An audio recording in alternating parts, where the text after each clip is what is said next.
Why can't I switch off after work? Why rest feels like guilt instead of peace? And you cancel the meeting, you lie down for 10 minutes, and instead of feeling relief for it, your chest gets tight. Hi, I'm Mira. I'm an executive coach for burnt out leaders, and I spent months, also years in corporate working, and I know this feeling from the inside. Today, we are talking about something a lot of high performers never say out loud. You know, rest is good for you, but you still can't enjoy it. Here's what I hear all the time in the DMs from high performers or from my clients, and almost every coaching call.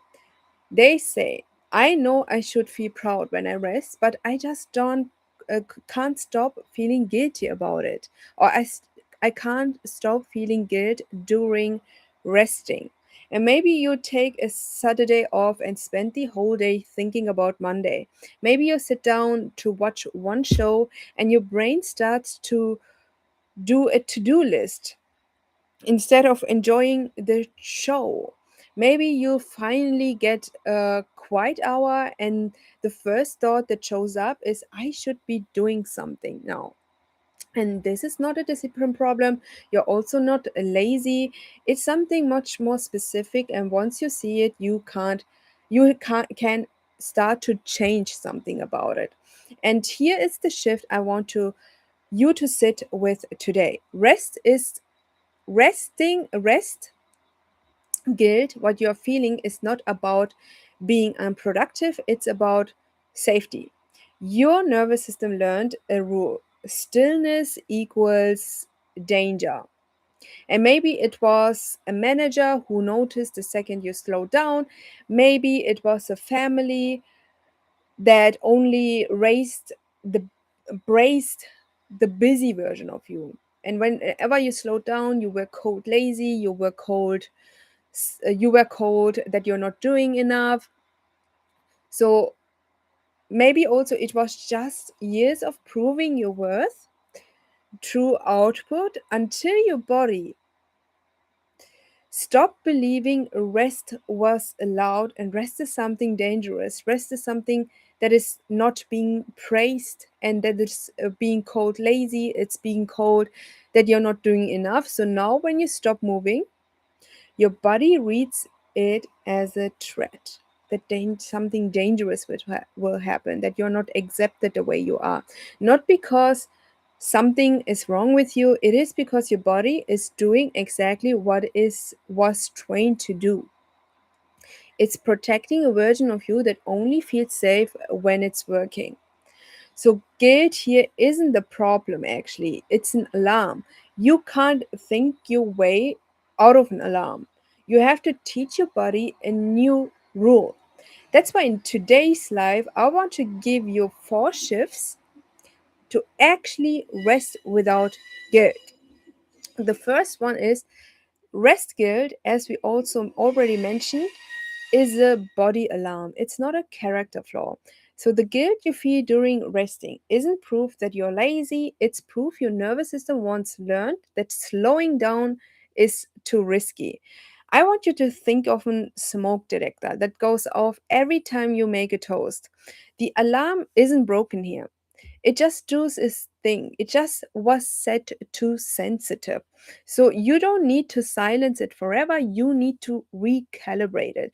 So the next time guilt shows up during rest, during taking a break, during slowing down, I want you to say silently, this is an old alarm, not a real life. I just notice it, don't obey it. I want you to notice it so you can really go into observer mode rather than reacting to it or suppressing it, because suppression will only build up negative or not so nice emotion. So and with this build up emotion, you will have a breakdown, you will have a panic attack, or it will lead to burnout. The next thing is that your worth got wired to your output, and I can speak from experience here. I thought that I'm only being valuable when I'm busy, or the more I did, the more I got praised. So my system learned, and I learned that just when I do more, or just when I'm being productive or busy, then I'm doing enough. And I feel you. It is not a nice feeling to have, because the moment I slowed down, I felt like something dangerous will happen. I'm not accepted the way I am. And the people will let me down. I'm falling behind. Something bad will happen. I'm going to lose everything. And it is because you were praised, promoted, or noticed for doing more. And a part of you started believing you only matter when you are producing constantly. And I can give you an example from my client. One of my clients is a director at a finance firm, and told me she felt more like herself answering mails at 9 p.m. than sitting with her kids at dinner.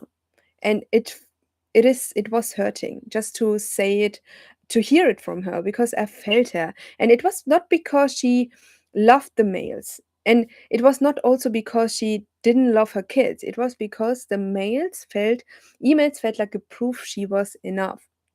And that's what I mean by you only being praised by doing more. Your system learned you're only enough when you're producing. And I want you to change one thing, one small thing to this week. Ask yourself this week, what do I believe will happen if I stop proving for 1 hour straight? I want you to write down the honest answer, what you're currently feeling. Don't sugarcoat it. Just let your brain dump out all the thoughts. And with those thoughts, you can recreate new thoughts. But you have to be really honest with you. You have to have this response, take all the responsibility from yourself to you, and not give it away by just finding excuses from your environment. But you have to be really in that awareness of, oh, yes, it's my responsibility to change my patterns, to change my thoughts, to change my actions. And that's why I want you to answer this question honestly. The question is, as I said, what do I believe will happen if I stop proving for 1 hour straight? Write the answer honestly, and that belief is the one you're working to change.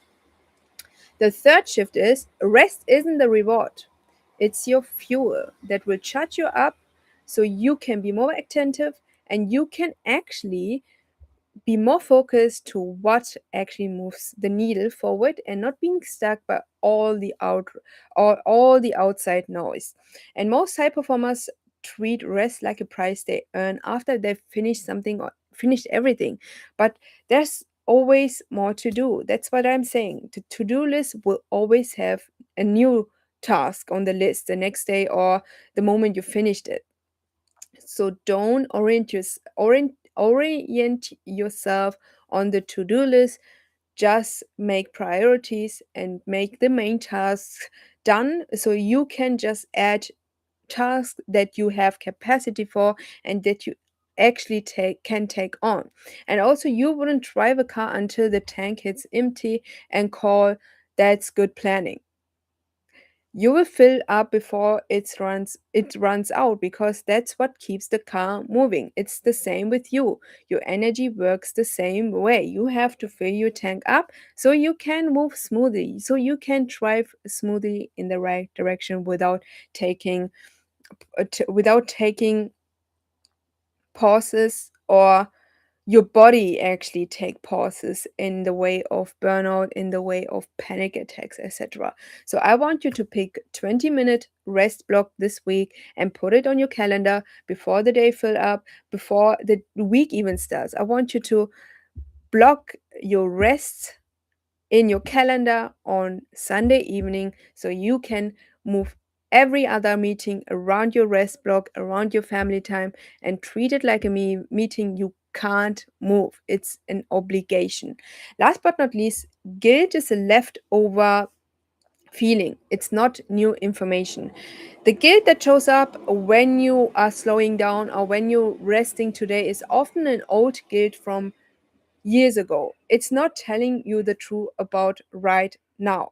So I used to feel guilty resting on Sundays because in my corporate job, Sunday meant dread about Monday. It took months of resting on purpose before Sunday finally felt like a Sunday again for me.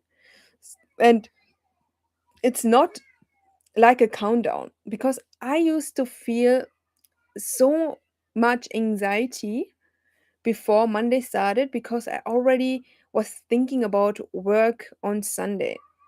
And I didn't have the familiarity of feeling of really resting on Sunday. Resting was for me just preparing, oh my God, what will the week how will the week go, and already thinking about that and making me scenarios so I can survive. I was already preparing on Sunday how to survive the next week. So this week I want you to change a simple step. When guilt shows up, ask yourself, is this about today or is this an old feeling visiting me? Naming it out loud takes away some power of it. Just try it and you will see. To wrap it up, you don't earn rest. You were always allowed to have it. Your nervous system just need to practice believing it. That's what I'm saying by you practice it unconsciously that rest is dangerous, and now you are learning consciously by taking repetitive action and being consistent that rest is safe.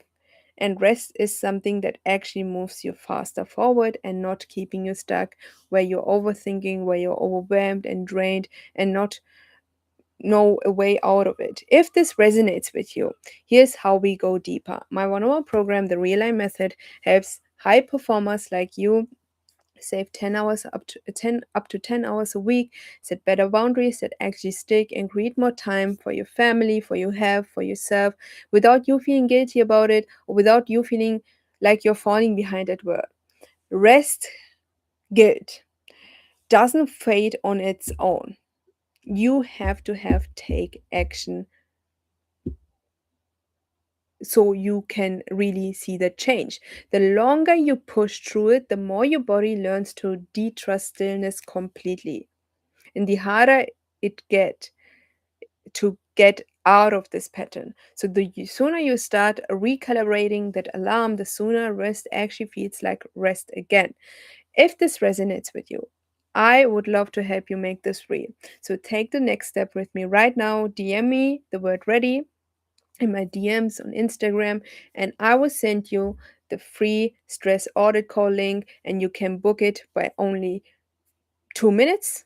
And then we will look where you are leaking currently, where your gaps are, and we will customize a 3 step simple plan so you can take action right away. You don't have to wait, and you will actually feel the change by just the first week. Don't wait. I will see you in the DMs, and take care of yourself.